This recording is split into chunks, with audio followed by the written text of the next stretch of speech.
যে কোনো সময় বাদ হয়ে যেতে পারে প্র্যাঙ্কিং চ্যানেল, কিন্তু কেন, কি হয়েছে যে চ্যানেলটি বাদ হয়ে যেতে পারে, আজকে বিস্তারিত আলোচনা করা হবে। সো না টেনে পুরো ভিডিওটি দেখবেন এবং আমার চ্যানেলটি সাবস্ক্রাইব করে রাখবেন। বাংলাদেশের টপ 10 চ্যানেলের মধ্যে একটি হচ্ছে প্র্যাঙ্কিং চ্যানেল, আর এই চ্যানেলের অনেক ভক্তবৃন্দ রয়েছে। এই চ্যানেলে যারা কাজ করে থাকে, প্র্যাঙ্কিংয়ে যারা কাজ করে থাকে, তাদেরও অনেক ভক্তবৃন্দ আছে।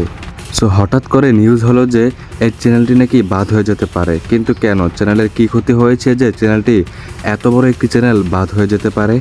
আমরা যখন এই বিষয়টি নিয়ে ঘাটাঘাটি করলাম, তখন আমরা জানতে পারলাম যে এই প্র্যাঙ্কিং চ্যানেলের মধ্যে 150টির উপরে ভিডিওতে ফেক স্ট্রাইক এসেছে।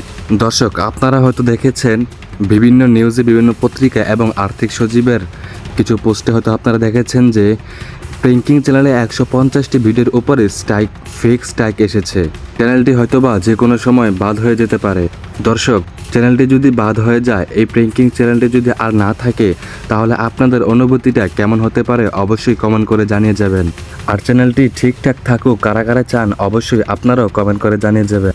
প্র্যাঙ্কিংয়ের মতো এত বড় চ্যানেল বাদ হয়ে যাবে, এটা বাংলাদেশের কোনো মানুষ চাইবে বলে আমার মনে হয় না। কিন্তু তাহলে কারা 150টির উপরে ফিক্স ট্যাগ দিয়েছে ভিডিওতে, সেটা হচ্ছে জানার বিষয়। কারা প্র্যাঙ্কিং চ্যানেলের পিছনে লেগেছে, সেটাই হচ্ছে জানার বিষয়। কাদের মনে হিংসা ঢুকেছে, অহংকার ঢুকেছে প্র্যাঙ্কিং চ্যানেল বাদ করার জন্য, সেটাই হচ্ছে জানার বিষয়। দর্শক, আপনারা যারা প্র্যাঙ্কিংয়ের ভক্তবৃন্দ রয়েছেন, প্র্যাঙ্কিংয়ের ফ্যান্স রয়েছেন, অবশ্যই আপনারা কমেন্ট করে জানিয়ে যাবেন এই চ্যানেলটি টিকিয়ে রাখা উচিত নাকি উচিত না, এই চ্যানেলটি ধরে রাখা উচিত কি উচিত না।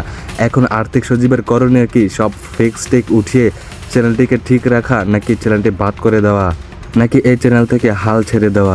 অবশ্যই এত বড় একটি চ্যানেল হাল ছেড়ে দিবে না আর্থিক সচিব। এই চ্যানেলটিকে যতটুকু সম্ভব ঠিক করার চেষ্টাই করবে। সেই বিষয় সম্পর্কে আমরা জানতে পেরেছি আর্থিক সচিব এই চ্যানেলে যত স্ট্রাইক এসেছে সব স্ট্রাইক উঠিয়ে চ্যানেলটিকে সুন্দর রাখার চেষ্টা করবে।